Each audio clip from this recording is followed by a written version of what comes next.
नमस्कार, बहुत स्वागत है आपका। ओंकार न्यूज देख रहे हैं आप और मैं हूं आपके साथ शाहनवाज मिर्जा। पूर्व मुख्यमंत्री त्रिवेंद्र सिंह रावत अगर सर्वसहमति से देवस्थानम बोर्ड का प्रस्ताव लेकर आते हैं तो कांग्रेस उसका समर्थन करती है, ऐसा कहना है कांग्रेस के प्रवक्ता शीशपाल सिंह बिष्ट का। उनका यह भी कहना है कि यह प्रस्ताव बिना व्यापक विचार विमर्श के लाया गया था और इसी के चलते हक हकूक धारियों समेत तीर्थ पुरोहित और कांग्रेस ने इसका विरोध भी किया था। देवस्थानम बोर्ड फिर से तब सुर्खियों में आया था जब पूर्व मुख्यमंत्री त्रिवेंद्र सिंह रावत ने कहा कि अगर आज देवस्थानम बोर्ड लागू होता है तो राज्य को बोर्ड से जो 125 करोड़ राजस्व मिलता है उससे जोशीमठ को पुनः स्थापित किया जा सकता था और पैसे के लिए कहीं भी भटकना नहीं पड़ सकता था।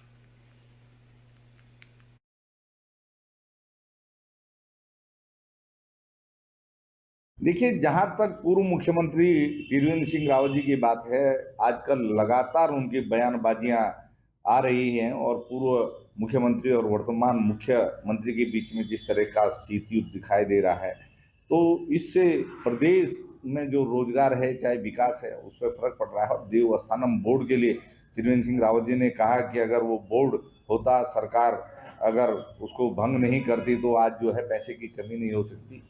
क्योंकि हो सकता है कि त्रिवेंद्र सिंह रावत जी का ऐसा अनुभव रहा हो, क्योंकि वो प्रदेश के मुख्यमंत्री हैं, उन्होंने इस आधार पर ये बात की होगी। लेकिन कांग्रेस पार्टी इस बात से सहमत नहीं है। कांग्रेस पार्टी देवस्थानम बोर्ड के पक्ष में नहीं थी, क्योंकि यहाँ के हक हकूकधारी तीर्थ पुरोहित जो भी हैं वहाँ के सभी लोग देवस्थानम बोर्ड के विरोध में थे। देखिए, वहीं पर बात करेंगे भारतीय जनता पार्टी के प्रदेश मीडिया प्रभारी मनवीर चौहान ने बताया है कि कांग्रेस पार्टी की हाथ से हाथ जोड़ो यात्रा सिर्फ और सिर्फ ढकोसलेबाजी है। उन्होंने कहा चाहे वो हाथ से हाथ जोड़ो यात्रा करे या फिर कुछ भी साबित करने की कोशिश करे। उन्होंने कहा कि कांग्रेस पहले खुद अपने संगठन के अंदर हाथ से हाथ जोड़ो लेकर बात करे और उसके बाद उत्तराखंड की जनता के सामने जाए। उन्होंने ये भी कहा कि उत्तराखंड की जनता ने कांग्रेस पार्टी को नकार दिया। जनता के बीच जो उनकी कार्यशैली रही है उससे सरकार में भ्रष्टाचार इस पूरे प्रदेश को लेकर उन्होंने डुबाने का कार्य किया। उन्होंने कहा कि पूरे देश को कांग्रेस ने भ्रष्टाचार में डूब गया है और उन्होंने एक बार नहीं अनेक बार हाथ से हाथ जोड़ना चाहिए। उन्होंने जनता के सामने भी हाथ जोड़ने चाहिए क्योंकि जनता को जो उनसे उम्मीदें थी उनकी सरकार के रहते वो उम्मीदें पूरी नहीं हुई। कांग्रेस दूसरा उन्होंने ये कहा कि कांग्रेस को पहले अपने संगठन के अंदर ही हाथ जोड़ लेने चाहिए और भाजपा के प्रदेश मीडिया प्रभारी मनवीर चौहान ने ये बताया कि काले कारनामे कांग्रेस ने जो देश और प्रदेश के अंदर किए उसकी सजा जनता ने उनको दे दिया और आगे भी अपने आप को कोई भी सुधारने का मौका कांग्रेस पार्टी के पास नहीं है। और उन्होंने कहा कि हाथ से हाथ जोड़ने का कोई भी महत्व उत्तराखंड में नहीं बनता है।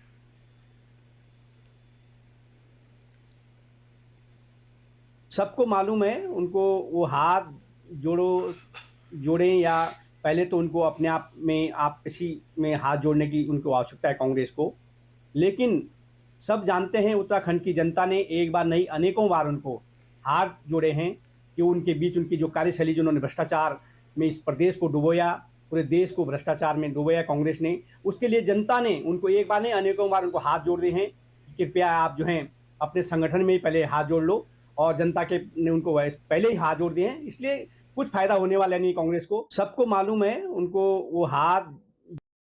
तो बात करेंगे ड्रग्स फ्री देवभूमि मिशन के तहत अल्मोड़ा पुलिस को एक बड़ी कामयाबी मिली है और अल्मोड़ा पुलिस के द्वारा लोदिया बैरियर पर चेकिंग के दौरान 2 लोगों से 2.5 किलो से अधिक के चरस एवं इलेक्ट्रॉनिक के तराजू बरामद किया गया।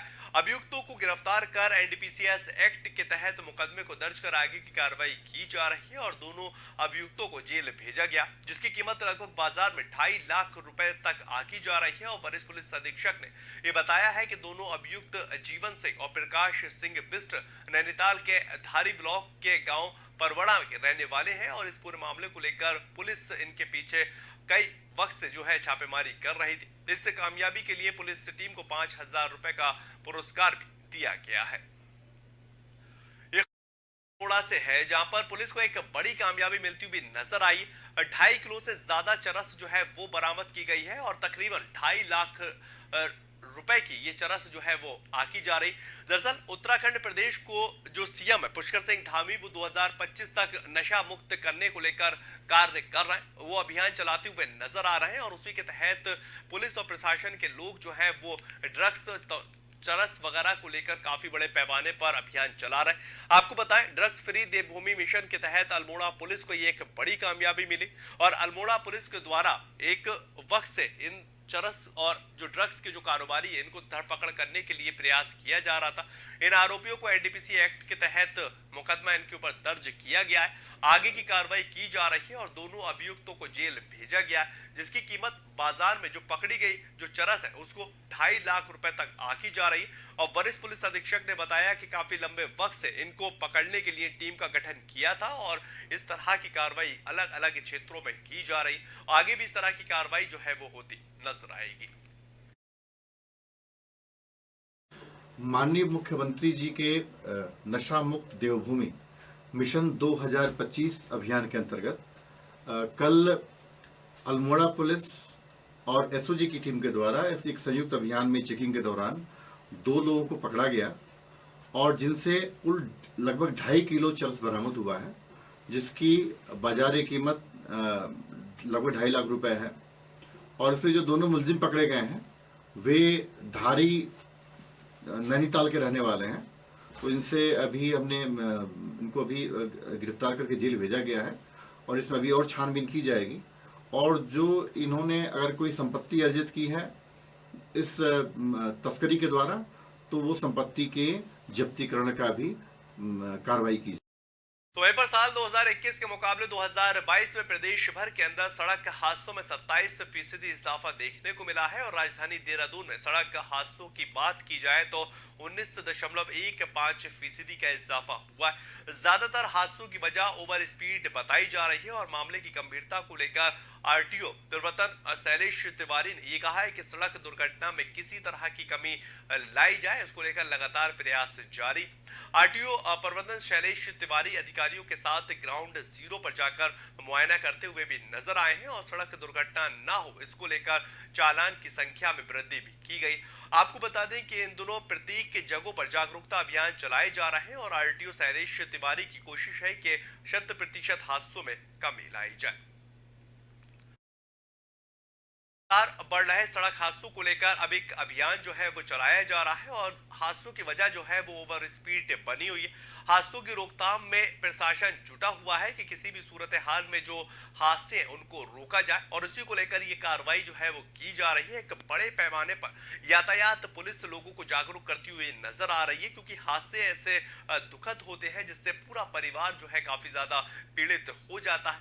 आपको जानकारी दें कि इससे पहले भी लगातार यातायात पुलिस की ये कोशिश रही है, ट्रैफिक पुलिस की ये कोशिश रही है कि ट्रैफिक के नियमों के बारे में लोगों को बताया जाए, लोगों को समझाया जाए, लोगों को जागरूक किया जाए। उसी कड़ी में फिर से एक बार इसी तरह से यातायात नियमों को लेकर यातायात पुलिस बाहर आगे आई है और लोगों को समझाने की कोशिश कर रही है कि आप अपनी और दूसरे की जान की किस तरह से हिफाजत कर सकते हैं।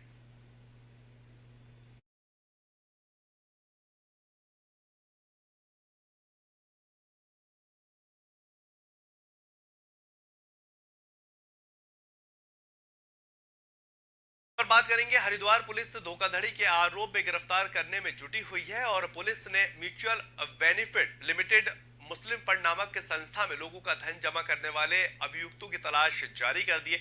पुलिस ने विभिन्न धाराओं में मुकदमे को दर्ज किया है और मामले की जांच की जा रही।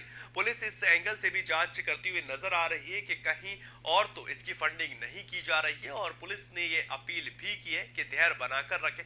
एसएसपी अजय सिंह खुद पूरे मामले को लेकर मॉनिटरिंग कर रहे हैं। आपको बताएं कि कोतवाली जबलपुर में वसीम राव निवासी इब्राहिमपुर ने लिखित शिकायत ये दी है कि जिस पर कार्रवाई की जा रही। ये संस्था पिछले 20 सालों से मेन रोड मोहल्ला हजावन जवालपुरा से चला रही थी और वहीं दूसरी तरफ पुलिस से टीमों के द्वारा अभियुक्त की गिरफ्तारी को लेकर विभिन्न जांच एजेंसियों से संपर्क साधा जा रहा है। अभियुक्तों की कई करीबी लोगों से अलग अलग पुलिस टीमों के द्वारा सघन पूछताछ भी कर रही है और इस संबंध में हजावान स्थित मुस्लिम फंड कार्यालय के कंप्यूटर, महत्वपूर्ण इलेक्ट्रॉनिक उपकरण सहित तमाम दस्तावेजों को पुलिस के द्वारा कब्जे में लिया जा चुका है और उसकी गहनता से जांच हो रही। मामले के ज्वालापुर पुलिस ने मुकदमे को दर्ज कर लिया है और आगे की छानबीन शुरू कर दी है।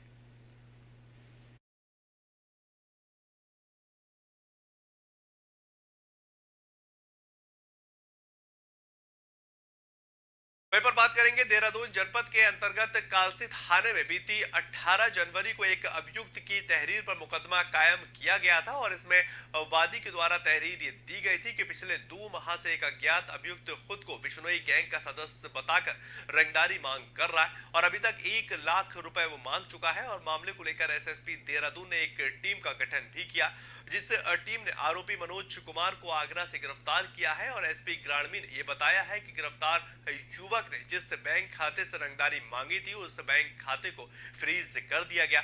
बताया जा रहा है कि अभियुक्त मनोज कुमार इटावा उत्तर प्रदेश का रहने वाला है और ये उत्तराखंड में मजदूरी का कार्य करता है। पुलिस अधीक्षक ग्रामीण ने यह भी बताया कि अन्य मसलों को लेकर जांच की जा रही है। आपको बताएं ये खबर देहरादून की, जहां पर कालसी थाने में मुकदमा जो है वो दर्ज हुआ है। 2 महीने से रंगदारी मांगता हुआ और ठगी करता हुआ शख्स नजर आया। जांच के लिए एसएसपी ने टीम का गठन कर दिया है और आगे की जांच जो है वो निष्पक्ष हो, इसको लेकर पुलिस जो है वो प्रयासरत है और मामले की बारीकी से जांच करती हुई नजर आ रही है और हर एक पहलू की तफ्तीश करती हुई पुलिस खुद दिखाई दे रही। आपको बताएं ये जो पूरा मामला है, दरअसल 18 जनवरी को एक अभियुक्त की तहरीर पर मुकदमे को दर्ज किया गया। तस्वीरें आप देखिए जिसमें वादी के द्वारा तहरीर दी गई थी कि पिछले 2 माह से एक अज्ञात अभियुक्त खुद को बिश्नोई गैंग का सदस्य बताकर रंगदारी की मांग कर रहा है और अभी तक 1 लाख रुपए वो मांग चुका है। मामले को लेकर एसएसपी देहरादून ने एक टीम का गठन बनाया है और निष्पक्ष जांच हो, इसको लेकर वो खुद मॉनिटरिंग करते नजर आ रहे हैं। देखिए, थाना कालसी में सूचना मिली थी 18/1 को कि वहाँ पे एक फर्स्ट क्लास ठेकेदार है, उनके द्वारा ये बताया गया था, वादी के द्वारा उन्होंने बताया था कि मेरे से पिछले 2-3 दिन से मुझे फ़ोन आ रहे हैं और मुझसे वो रंगदारी मांग रहा है और स्वयं को बता रहा है कि मैं बिश्नोई गैंग से संबंधित हूँ और साथ में जैसे होता है कि भाई जान से मारने की धमकी वगैरह दे रहा है। तो इसमें तत्काली कार्रवाई करते हुए इसमें हमने मुकदमा पंजीकृत किया था और उसमें फिर बाद में एसएसपी सर के निर्देश में टीम का भी गठन किया गया था। इसमें पुलिस टीम मतलब थाना कालसी की टीम के साथ एसओजी की टीम भी लगी हुई थी और फिर हमने जानकारी प्राप्त की तो फिर पता चला कि इन्होंने ऑलरेडी उससे डर के मारे उसको 1 लाख रुपया ट्रांसफ़र किया है 50-50 हज़ार के उसमें एक अकाउंट नंबर पे। तो फिर हमारी टीम गई, फिर जिसकी लोकेशन वगैरह निकली फिर आगरा की, तो फिर आगरा से जो अभियुक्त है इसकी अरेस्टिंग की गई है और इसका जो अकाउंट में जो पैसे थे उसको फ्रीज भी किया गया है।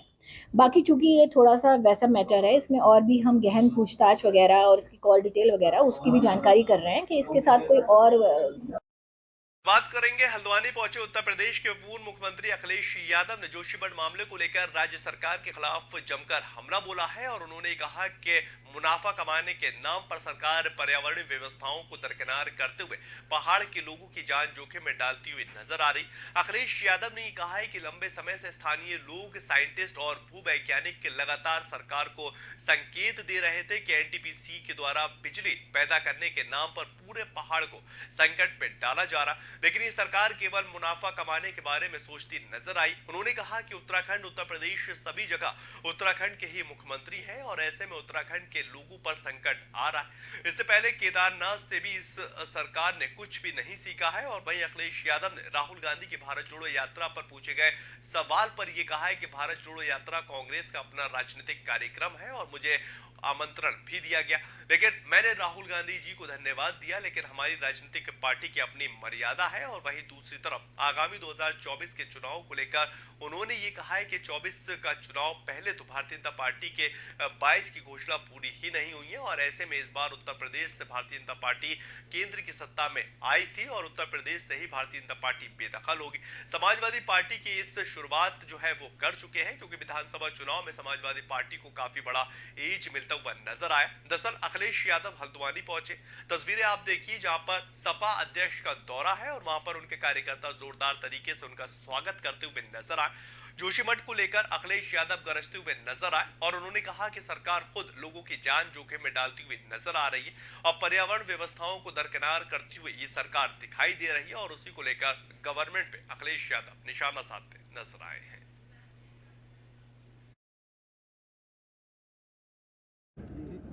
और जिस समय उत्तराखंड बना, लोगों को भरोसा और उम्मीद ये थी कि विकास बहुत होगा और उत्तराखंड खुशहाली के रास्ते पे जाएगा। इधर जो देखने को मिल रहा है, जो न केवल भारत बल्कि दुनिया देख रही है कि जोशीमठ में क्या हुआ है, जो हमारा विकास जिस गति से होना चाहिए था, विकास को विनाश की तरफ नहीं ले जाना था। और जो पैरामीटर्स होते हैं विकास के, उन पैरामीटर्स का पालन करना चाहिए था। उत्तराखंड के पहाड़ कच्चे हैं। एक्सपर्ट, साइंटिस्ट या जो रिसर्च करते हैं, एनजीओ चलाते हैं, उन्होंने समय समय पर सरकारों को सावधान किया।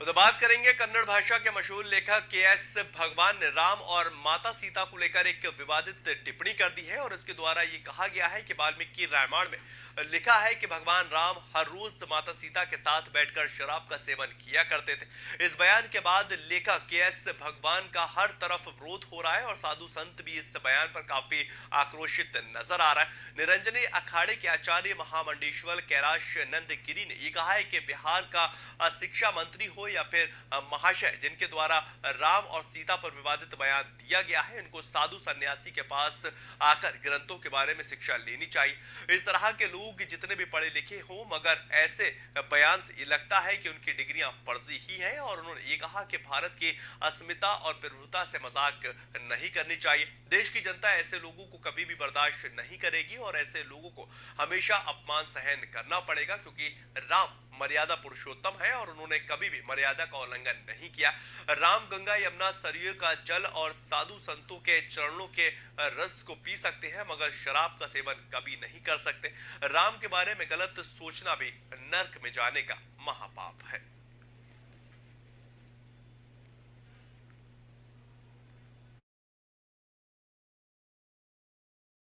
या बिहार का शिक्षा मंत्री हो या ये महाशय, जो भी महाशय हैं जिन्होंने राम और सीता के लिए वाल्मीकि रामायण में ऐसा वर्णन किया है या सुना है, मुझे ऐसा लगता है कि इन लोगों को सही तरीके से आध्यात्मिक ग्रंथों को पढ़ करके साधु संतों के साथ, जो विद्वान संत हैं, जो भजनानंदी साधु हैं, इनके पास आकर के इन्हें कुछ सीखना चाहिए। ये मान सकता हूँ आप क्वालिफाइड होंगे, आप पढ़े होंगे, आपने बीए किया होगा, एमए किया होगा, पीएचडी भी किया होगा और हो सकता है आपकी डिग्री भी वैसी ही हो।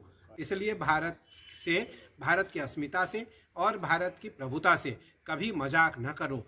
देश की जनता कभी बर्दाश्त नहीं करेगी, देश के सनातनी कभी आपको स्वीकार नहीं करेंगे और आए दिन आपको अपमान सहन करना पड़ेगा कि राम मर्यादित थे, राम मर्यादा पुरुषोत्तम थे और राम ने कभी मर्यादा का उल्लंघन नहीं किया। राम को पूरी दुनिया के लोगों ने स्वीकारा है, राम को पूरी दुनिया के लोगों ने माना है और राम की मर्यादा का पालन पूरी दुनिया के लोगों ने किया है। इसलिए राम गंगा जल तो पी सकते हैं, राम यमुना का जल पी सकते हैं, राम सरयू का जल पी सकते हैं, राम साधु संतों के चरणारविंद रज को ले सकते हैं। राम के लिए किसी प्रकार का सोचना भी स्वयं को नर्क में जाने का महापाप कर रहे हैं, नर्क में जाने की। पर उत्तराखंड के अंदर मौसम फिर से बदलता हुआ नजर आएगा और मौसम जो है वो करवट बदलता हुआ दिखाई देगा। अगले एक सप्ताह में बारिश और बर्फबारी की संभावनाएं बनी हुई है और पश्चिमी विक्षोभ की सक्रिय होने के चलते पूरे प्रदेश के अंदर बारिश की संभावनाएं बन रही है। 2000 मीटर से अधिक ऊंचाई वाले क्षेत्रों में बर्फबारी के बने आसार जो है वो दिखाई दे रहे हैं और मौसम का बदला मिजाज 29 जनवरी तक प्रभावी रहेगा। चमोली, उत्तरकाशी, पिथौरागढ़, बागेश्वर और रुद्रप्रयाग ज्यादातर इलाकों में बारिश के साथ बर्फबारी की संभावनाएं बढ़ी हुई हैं।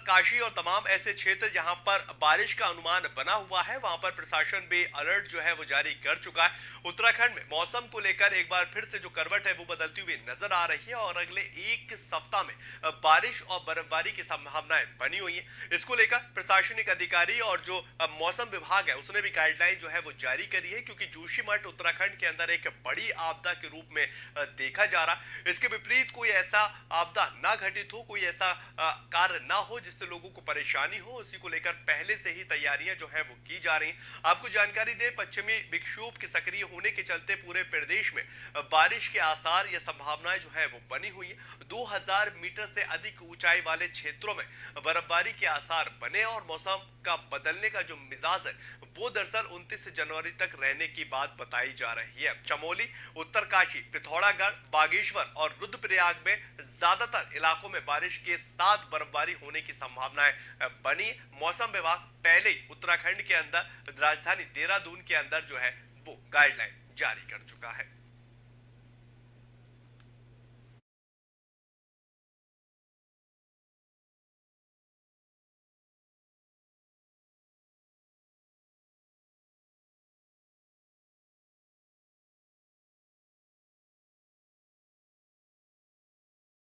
फिलहाल इस बुलेटिन में इतना ही। ताज़ा खबरों के लिए आप लगातार बने रहें ओकार न्यूज के साथ।